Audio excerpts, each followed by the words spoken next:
Welcome, everybody, to another episode of Your Spiritual Journey. This is Dr. Bob, and this is the space and the place where we talk about things important to your soul.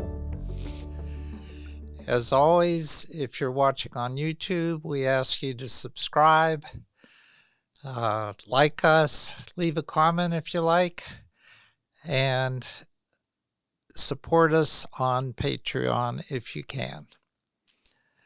Today's guest is someone who I'm just fascinated with, and I'm not going to say too much about him. He's a student of Buddhism and mindfulness, and he's been working with that for 30 years. He received meditation teacher certification under Jack Kornfield and Tara Brach. And those are two names I hope are familiar to you, audience. If not, check out Jack Kornfield, that's spelled with a K, and Tara Brach. They're very interesting people to get to know, lots of books to read about what they do and who they are.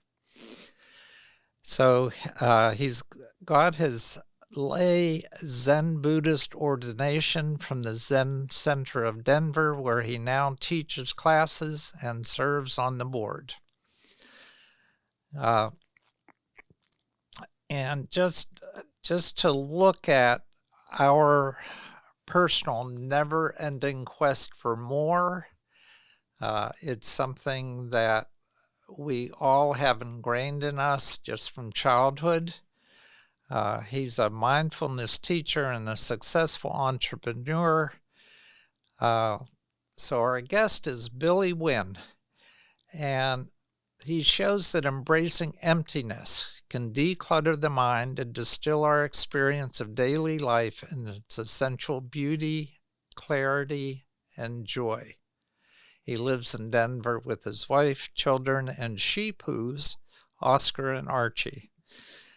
You can visit him at billywynne.com, but you can visit him right now because, Billy, I'd like you to tell your story about your spiritual journey from childhood until now, and then we'll get into your book. Okay? Yes, great. Thank you. Thank you, Dr. Bob. It's really a pleasure to be with you and share a little bit about the book with your audience. So thanks very much for having me on. To answer your question, my spiritual journey. Well, it began, I think, when, my life kind of started to fall apart, which is really how I introduced the book in the beginning, because I was raised in Chesapeake, Virginia, and had a relatively comfortable childhood. And then around when I turned 12, my parents decided to get divorced, and my father went bankrupt, and then he eventually went to prison. And so this kind of comfort and predictability of a life path that I thought I had was gone. And that, I think, is a good reason why I became quite a seeker in high school and beyond, and started to explore different spiritual traditions, different practices to help me try to find some peace, at a time when I was very troubled. And that did lead me to some degree to Taoism, some Eastern traditions, Taoism and Buddhism. In high school, I was a religion minor in college and focused on Chinese religions, especially Taoism and Buddhism. And that sort of stuck with me throughout my life, but it wasn't really until much later, say about 12 to 13 years ago, when I realized I was having some significant problems with anger, that I really, turned again to looking at these practices as a way to try to find some stability and comfort in my life. And so that led, for one thing, to therapy and life coaching and other, methods that many people are familiar with. But also to mindfulness meditation in a more concerted way, and to starting a daily practice. And Mindfulness in Plain English with Bhante Gunaratana's book was kind of my guide at the time. There's many, many excellent, how-tos out there, and my book offers some instruction as well.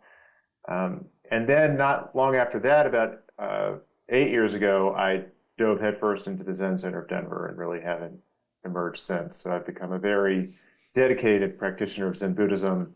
As you noted, I received lay ordination, also called Jakai in the Buddhist tradition, where we kind of formally profess our commitment to the Buddhist path. And but the story continues to unfold. I make this clear in the book that it's like we discover these things, they can be transformative in our life, and life continues to happen. So in another turning of the wheel, I was overseas 6 years ago and had to confront my abuse of alcohol, and ultimately that led me to stop drinking alcohol. And in a classic case of moreness or mooring, that was not enough for me. I decided to start an alcohol-free bar in Denver, Colorado. And when that started to have literally a few days of success, I decided I was going to start franchising it. And so I was, hiring a law firm to file franchising licenses in the 25 largest U.S. states by, a couple months after we had opened the bar. And but then all the initial inertia and press attention and fan adoration that we got with the bar started to die out, and I was left with the fact that I had virtually no bar restaurant experience, and that anyone who does knows that it's an extremely stressful and demanding lifestyle, whether there's alcohol involved or not. And all the while I had a day job, and a family, and the rest of my life to contend with, and so I was really at my wit's end. And so by the summer of 2022. I was as stressed as I'd ever been. I was about as unhappy as I've ever been. And I was kind of about ready to I was at at a loss on how to really take the next step forward. And I talk about a particular experience driving home from the bar late at night, late that summer, where I was, texting and just totally in a different world from where I actually was driving the car. And had a notion that I could die in that moment, and that maybe that was actually preferable, to moving forward with this burden of stress and anxiety that I was living in. And it was that thought that really caused me to yet again realize I needed to take a new direction. That clearly I was on the wrong path, if that's the type of thoughts that were popping into my brain. And so a couple weeks later, we closed the bar, and then a couple weeks after that, I started to write the book. And what I learned was that, as I say in the book, that society and we learn and we come to believe that we need more, we need to earn more, we need to have more relationships, we need to go on more retreats, we need to have more wisdom, we need to have more fame, whatever version of it is for us. It's something outside of us that we have to get in order to be fulfilled and be at peace. And what I learned, especially with that episode, was that it's actually the opposite that brings us genuine, abiding peace and joy. It's distilling our lives to the things that mean the most to us. It's appreciating what we do have, and it's focusing on those things that do mean the most of us. And it can mean the most to us, and it can include career. And it doesn't mean that we stop doing those things. Certainly doesn't mean we stop being a member of our family and so forth. But we are embracing those things in a fresh and new and energetic way that isn't possible when we're always looking for the next thing out there that's going to make us happy. So hopefully that's a decent introduction, and we can dive in wherever you'd like from there.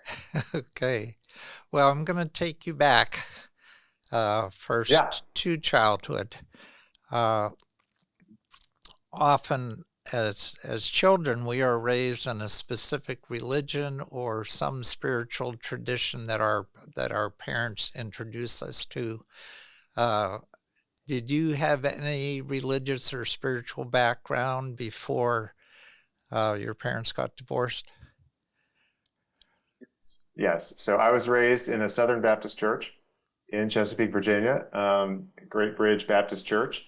And it was a wonderful place. I have fond memories of growing up there, Sunday school and Bible school in the summer. And, we were not we were kind of a modestly religious family. I prayed at night, and I believed in God. We prayed at dinner, that sort of thing, but it wasn't sort of, it wasn't, um, I wouldn't call us kind of ultra religious or anything like Yeah. that, and it was a pretty mild church as Southern Baptist churches go.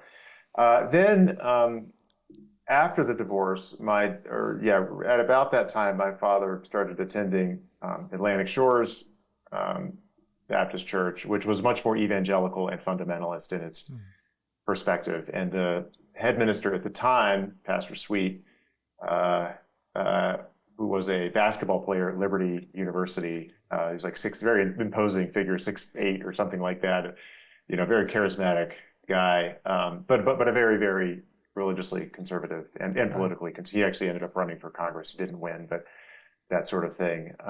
And I actually got baptized in that church, my decision at around that age of 12 or so.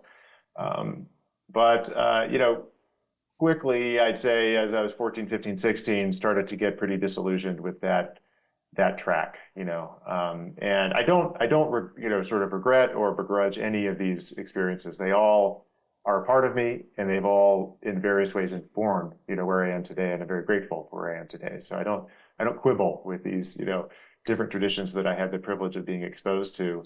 And then later, my father actually turned to the Episcopalian Church, which is where he still is a very active participant. And so in high school, I went to Eastern Shore Chapel, which is a Episcopalian church in Virginia Beach, Virginia, and really liked that. Actually, a classmate of mine's dad was the head rector, Andy Macbeth, and really, very, very peaceful and wise approach to the Christian spiritual tradition that I really valued.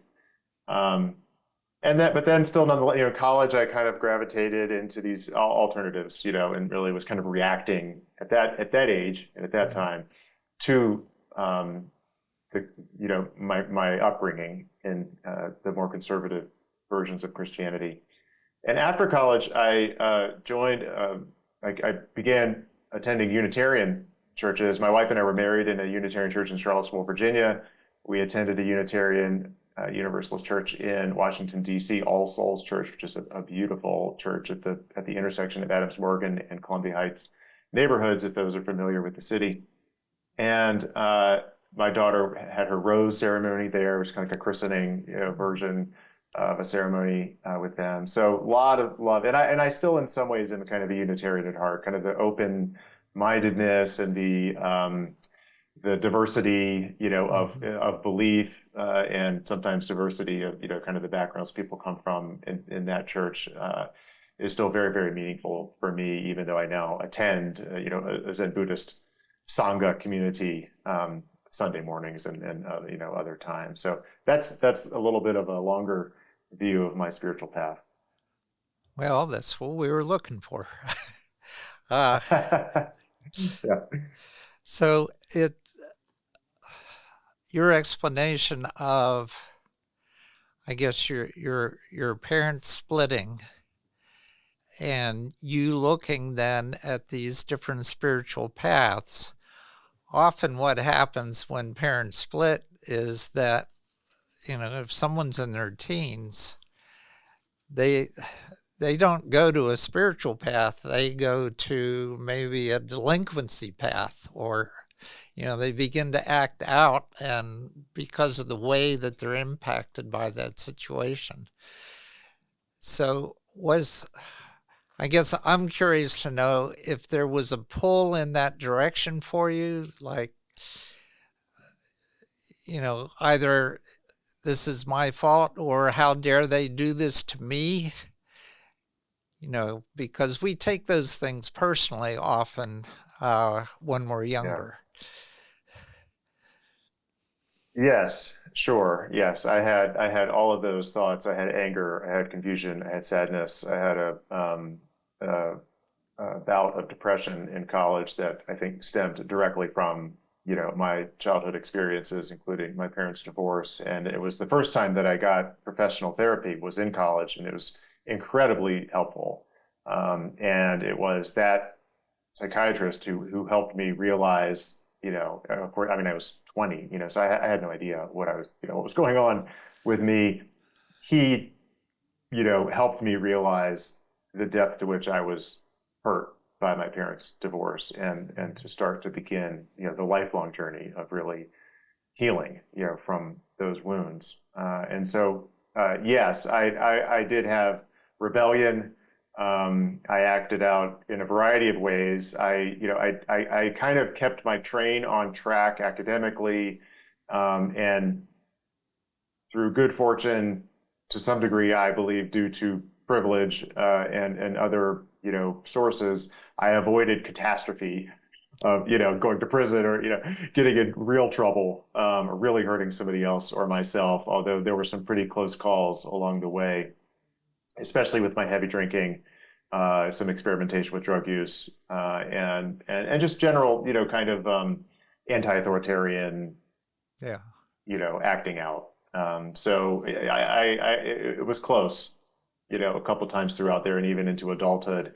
But I'm very grateful and fortunate that the wheels didn't come off the track for me. Yeah. So the alcohol situation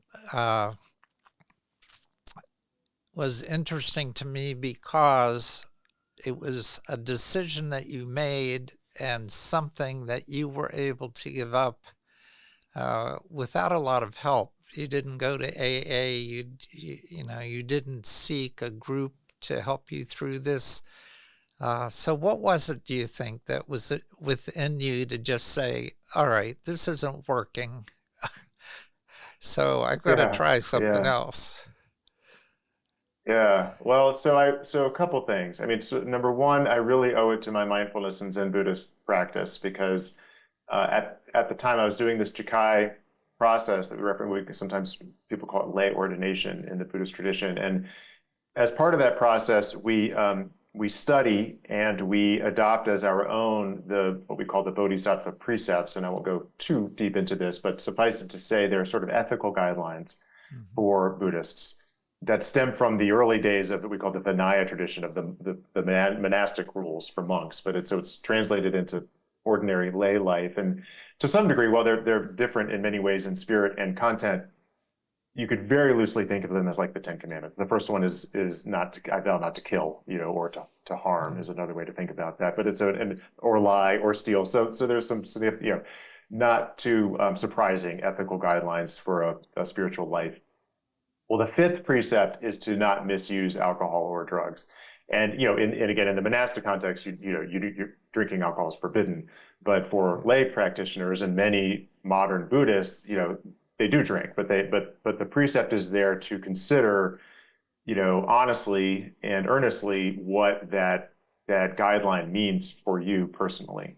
And for me personally, it was very, very clear that I needed to stop drinking alcohol, because I also had this, burgeoning thinking at the time that it was the worst thing in my life, which I'm very privileged and fortunate to say. I was like, what's my biggest problem right now? What's the thing that is causing me the most trouble and harm, and in my relationships and so forth? And it was, miles and away, the answer came back, it's alcohol. So I knew I needed to make a change. And I really credit this movement that was happening at the time that led us to open the bar in Denver, but of new products, a new culture, a new community of people who were really embracing the choice to stop drinking. And, within that community and overlapping with that community are people who don't feel like it was a choice, and who, needed to quit, and who needed to go through AA or other, processes to try to quit. But also there was this kind of joyful,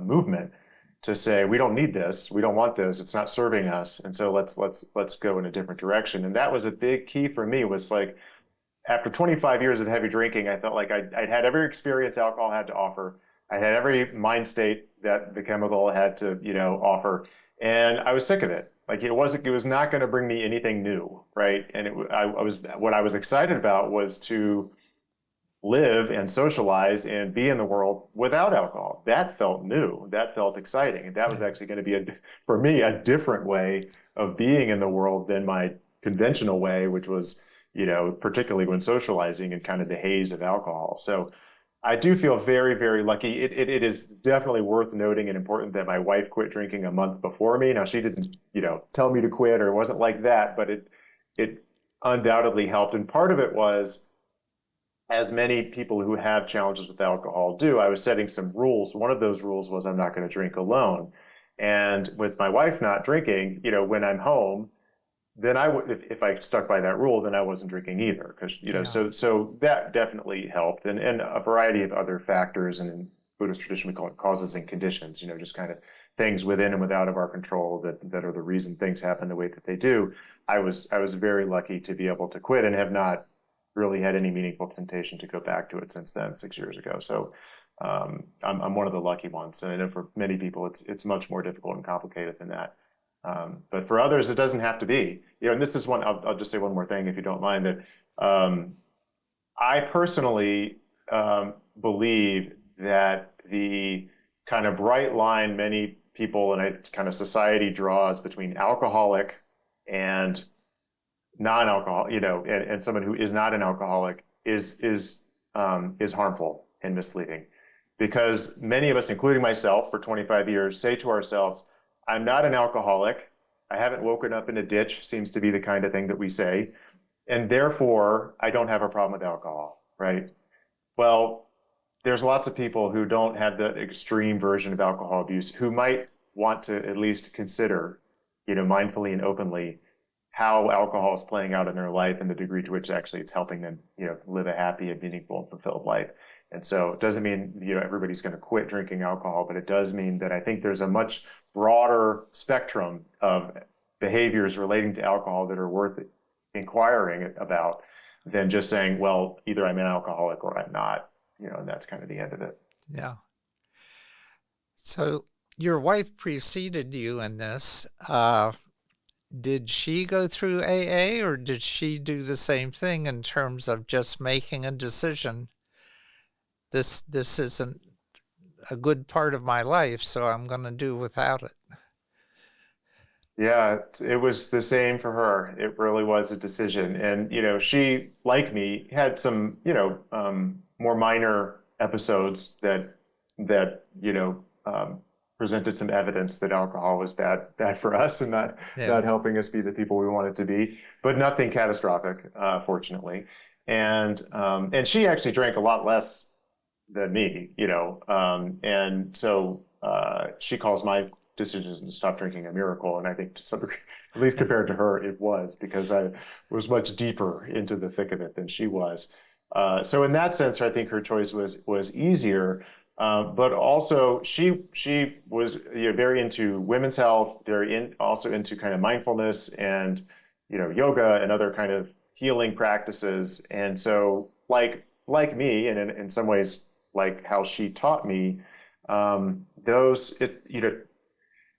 well, I'll use the example, and I don't want to fall into judgment here, but I like the idea of going on a yoga retreat where, it's like soaked with wine the whole way through, Yeah. which I have actually been on a retreat like that, is just so apparently contradictory, I mean, and so I think that to, um, uh, to believe that alcohol supports our kind of mindful, healthy awakening into the real and present joy of our life, I just think is misleading. I think if you kind of take a step back and look at it, there's just no way to reconcile the two paths. Now, that doesn't mean everybody, again, is going to quit drinking, but it does mean that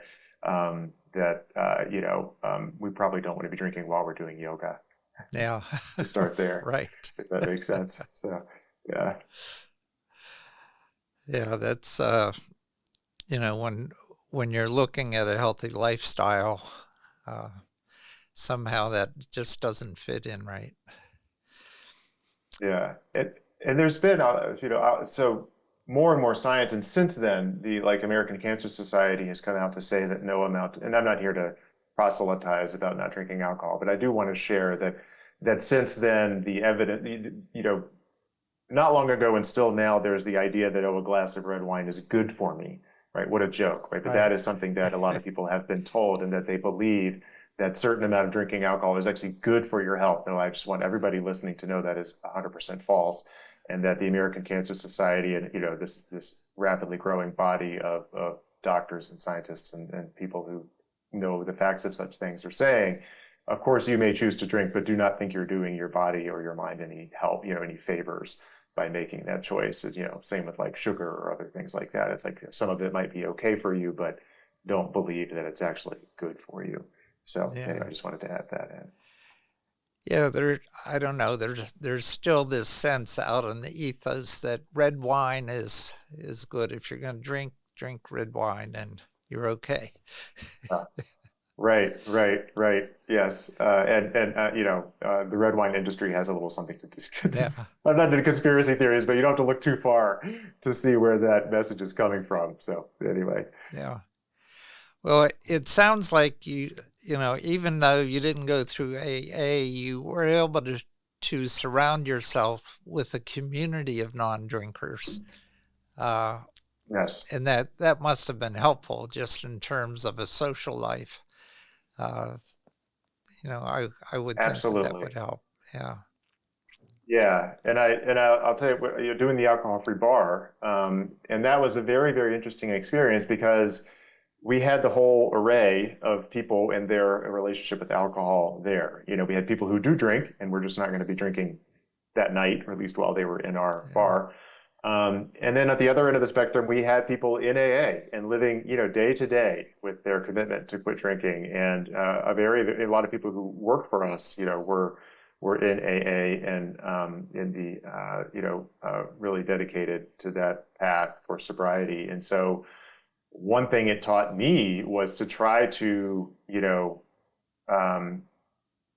yes, first of all, it was helpful for me to be within that community, but also to give back to that community support wherever people were on that spectrum, right? To offer to whatever degree my support for the person who's like, I'm just going to take the night off, and that's great, let's hang, or at the other end of the spectrum, the person who's like, I can't go near an alcoholic beverage, or it's very dangerous for me. And so for me to meet that person where they are, and to be in community with that person, that was a big, and I'm still working on it. Like that is a big learning and practice for me, is to get better familiar and facile with relating to people at the different phases they might be with their relationship with alcohol. Yeah. So let's talk a little bit about less is more and this whole lessening concept. Sure. Yeah. I know that my wife and I learned this lesson when we decided to take a mission trip to Rwanda. And we spent 9 months there. We sold all of our belongings, our 2 cars, all our furniture, just got rid of all our stuff and went to Rwanda. And the freedom that gave us, just that feeling of non-attachment to all these things, was just so incredible. And it was interesting that when we came back, because our house didn't sell while we were away, we had to come back. And we came back to an empty house with no furniture and no car and nothing to our name. The love that people showed us, we ended up being able to furnish the house because we had to sell it.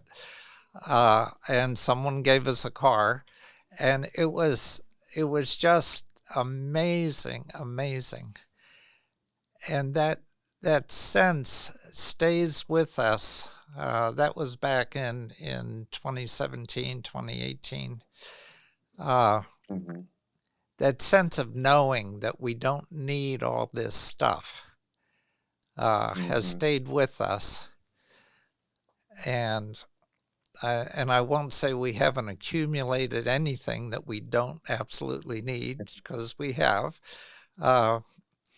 But I can identify, with your sense of this is good for you if you can arrive at a place where you're not attached to things. And how did you do that? How did you arrive at that place? What brought you there? Yeah, yeah. Well, one thing that I noticed, and that one thing that really hit me in the fall of 2022 after closing the bar, and I was meditating in my closet as I often do in the morning, that this really struck me and really inspired the nucleus of what became the book, was that I was sitting there and I was meditating, and the sun came up, and it's facing east, and it comes in, and just kind of touches my cheek, and I realized I was as happy as I'd ever been, in that moment. I had everything that I needed. It helped that my wife and kids are outside the door. I'm not saying like I want and enjoy them too, but like that sense of peace and ease and belonging, that I felt in that moment alone in my closet taught me that, all of the other things that we add on top are unnecessary to find true peace and fulfillment. And so I think it is, how the path of lessening, the art of lessening, as I call it, plays out in someone's life is really something for them to discover. So I'm not here telling people to like tune in, turn on, drop out, and, don't go to college or don't have a job or don't have a family. That is not my message. My message is that the belief that those things, those external things to us, are what will bring us happiness and fulfillment is the source of our suffering, right? The pursuit of those things, the pursuit of more and more and more of those things is not the solution to suffering, it is the cause.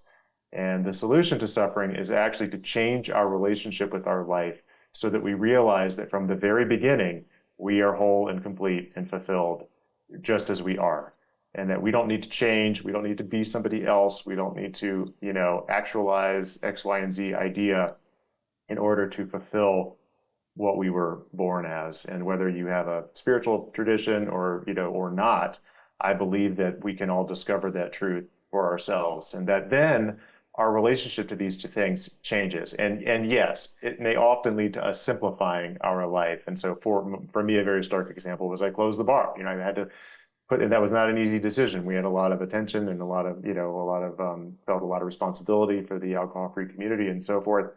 But it was necessary to put that down for me to reconnect with my life as it was, including my most prized relationships and, my day job and my hobbies and the other things that, that I care about. So it's really this, like life keeps happening, frustration keeps happening, busyness and stress will keep happening.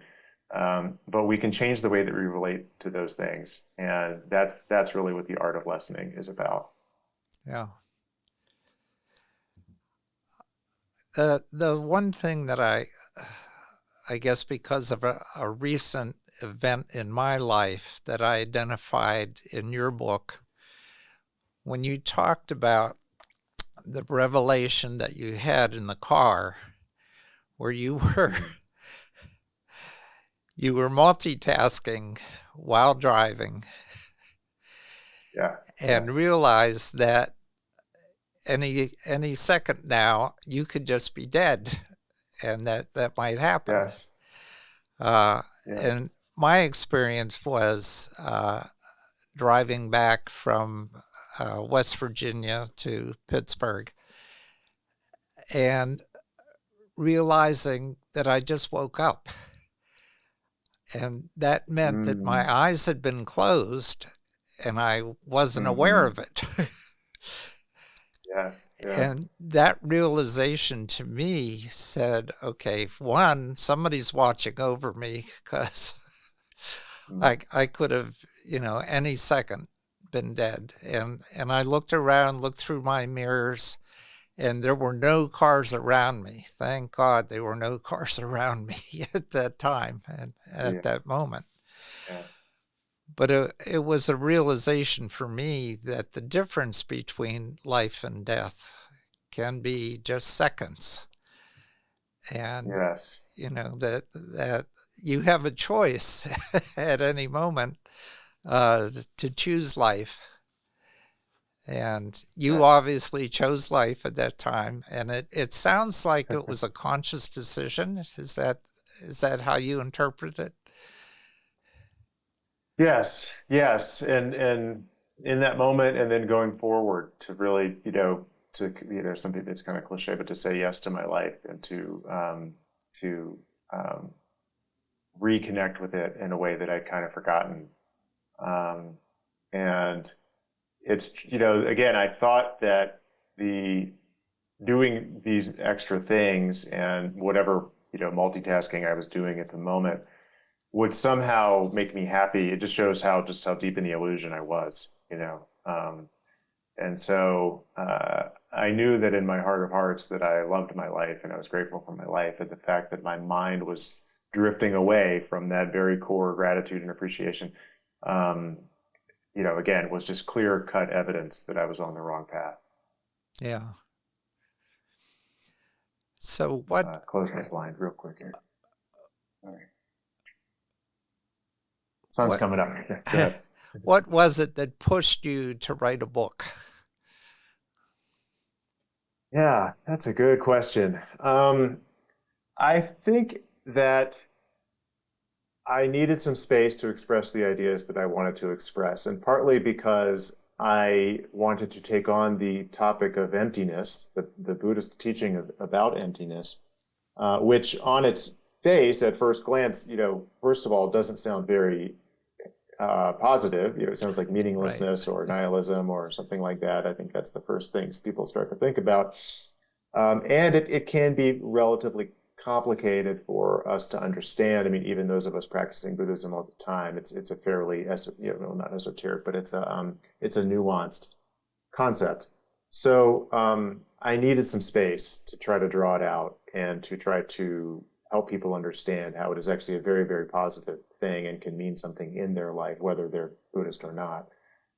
So that was part of it. I wanted to include mindfulness practices because the sort of ideas and concepts around emptiness, for example, are helpful, I believe, and interesting and good to explore.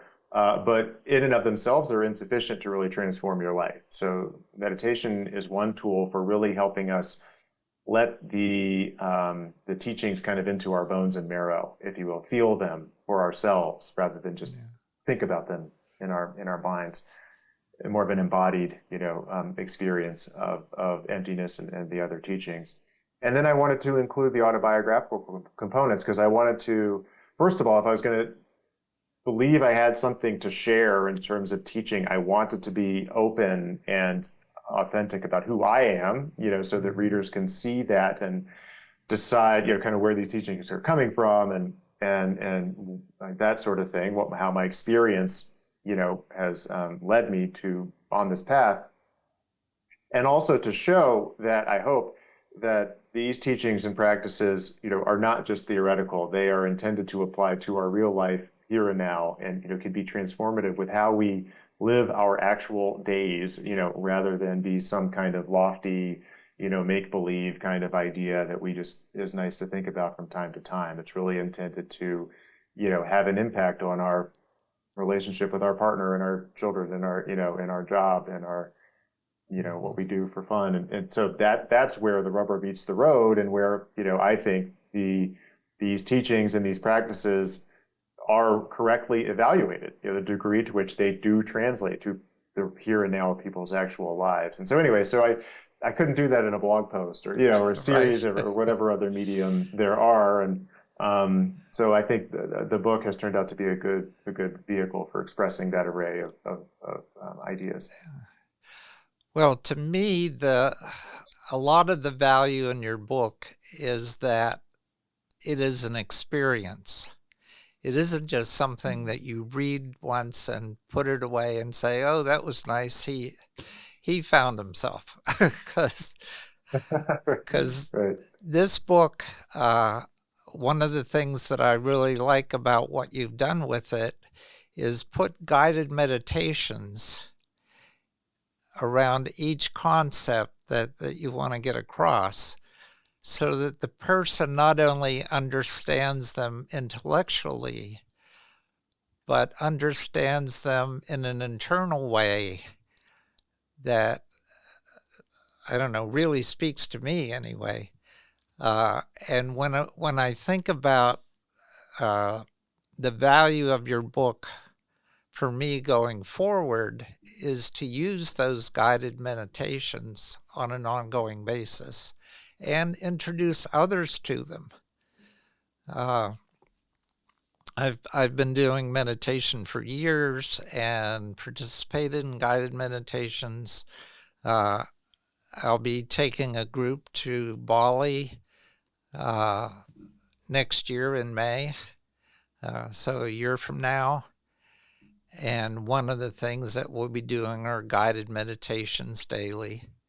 And probably some of those will be yours, because I'm honored. I found them very helpful and useful.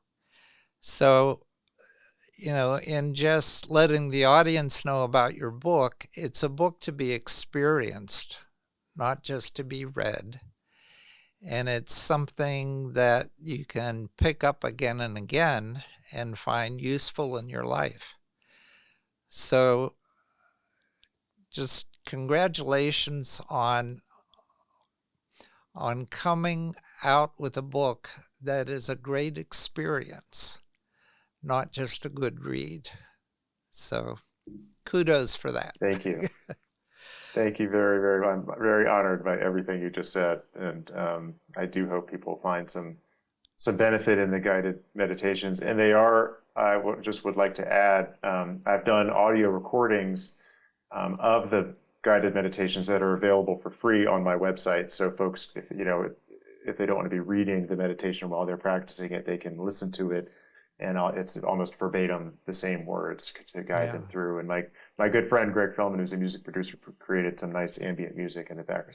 So they're pretty nice little recordings. Anyway, they're on my website at billywynne.com if folks want to play with that. And speaking of meditation, why do you do it in a closet? I'm just curious about that. What's that about? Yeah.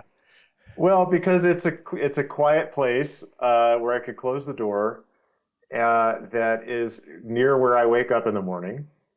So I think an important part about establishing a meditation practice is figuring out what can become a habit, and that relates a lot to the location and the time of day. And so when I first started meditating, actually, a lot of times I would meditate. I used to run back then. Now I do walks, but I used to run a lot. And so I'd meditate right after that, which was great because I felt, my endorphins were pumping. I felt great, and I was tired.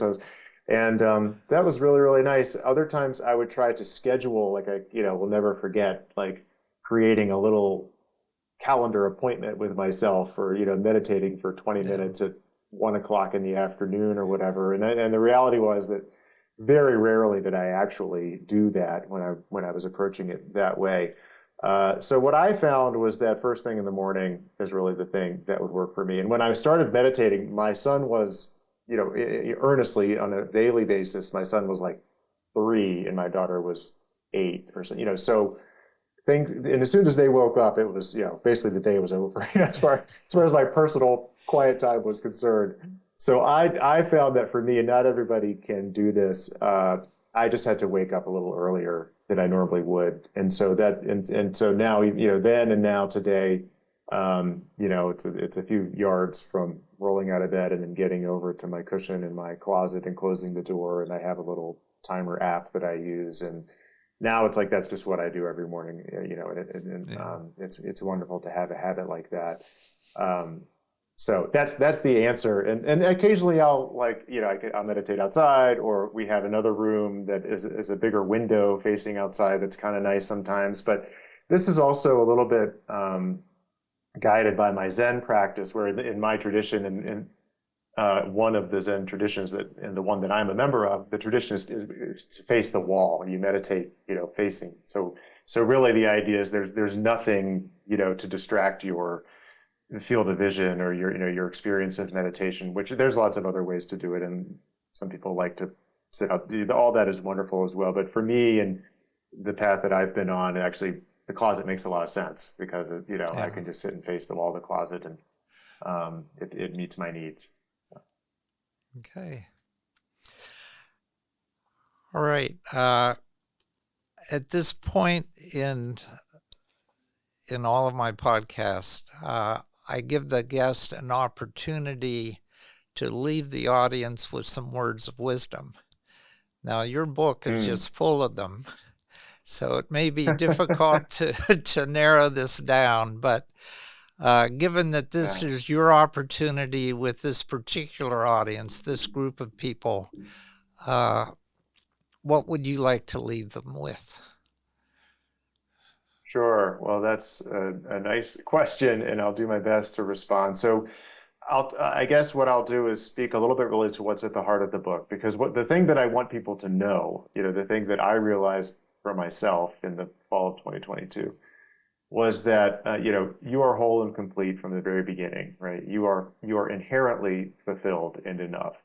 And, our whole lives, we have been trained the opposite, that we are not good enough, that we are flawed, and that we need more in order to be the best person and to be satisfied in our lives. And it's a lie.